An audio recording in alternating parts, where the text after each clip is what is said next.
मित्रांनो, आंतरराष्ट्रीय क्रीडा क्षेत्रात यश एका रात्रीत मिळत नाही.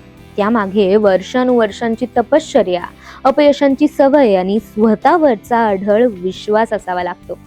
भारतीय शूटर आकृती दहिया हिने हेच पुन्हा एकदा सिद्ध करून दाखवले आहे. तब्बल 7 वर्षांच्या प्रतीक्षेनंतर तिने वरिष्ठ आंतरराष्ट्रीय स्तरावर नुकतंच आपलं पहिलं पदक जिंकलं.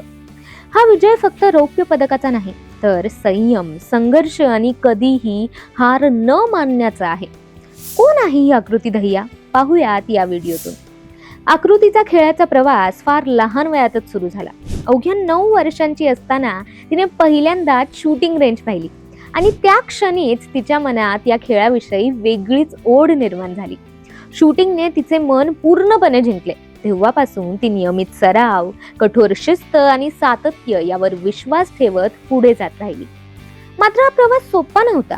राष्ट्रीय स्पर्धांमध्ये चांगली कामगिरी करूनही वरिष्ठ आंतरराष्ट्रीय स्तरावर तिच्या हातातून अनेकदा पदक निसटत राहिले.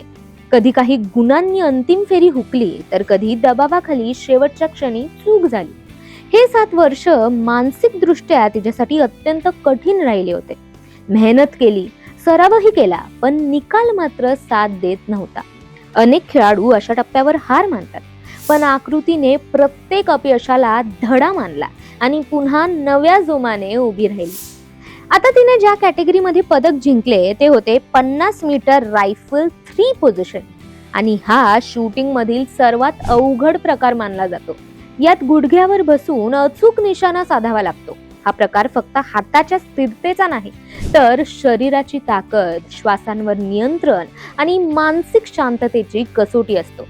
आकृतीने या तिन्ही स्तरांवर स्वतःला मजबूत करत अखेर आंतरराष्ट्रीय स्टेजवर आपली छाप पाडली. या संघर्षाच्या काळात तिला आर्थिक आणि उपकरणांच्या अडचणीही आल्या. अनेक वेळा स्वतःची रायफल नसतानाही तिने रेंटवर रायफल घेऊन सराव केला.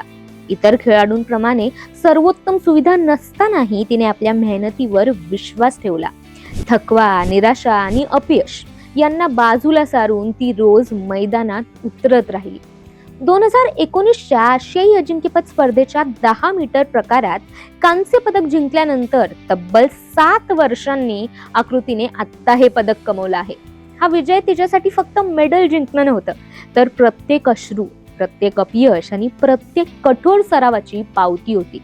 जिथे अनेकांनी वाट सोडली असती, तिथे तिने स्वतःवर विश्वास ठेवत पुढे जाण्याचा मार्ग निवडला, आणि याचा रिझल्ट आपण आज पाहूच शकतो. आज आकृती दहिया ही फक्त एक पदक विजेती नाही, तर संघर्षातून यश कसे मिळवायचे याचे जिवंत उदाहरण आहे. तिची कहाणी सांगते की सफलता मिळाली नाही तरी थांबायचं नसतं. मेहनत कधी वाया जात नाही, ती फक्त योग्य वेळेची वाट पाहत असते. आकृतीच्या या प्रवासाने हजारो तरुण खेळाडूंना एकच संदेश दिला आहे: स्वप्न मोठे असले तर अडचणी कितीही आल्या तरी थांबू नका, कारण 7 वर्षांच्या अंधारानंतरही यशाचा प्रकाश नक्कीच उजळतो. आकृतीला तिच्या या उपलब्धीबद्दल खूप खूप शुभेच्छा, आणि आशा आहे की पुढेही ती अशीच कामगिरी करत राहील.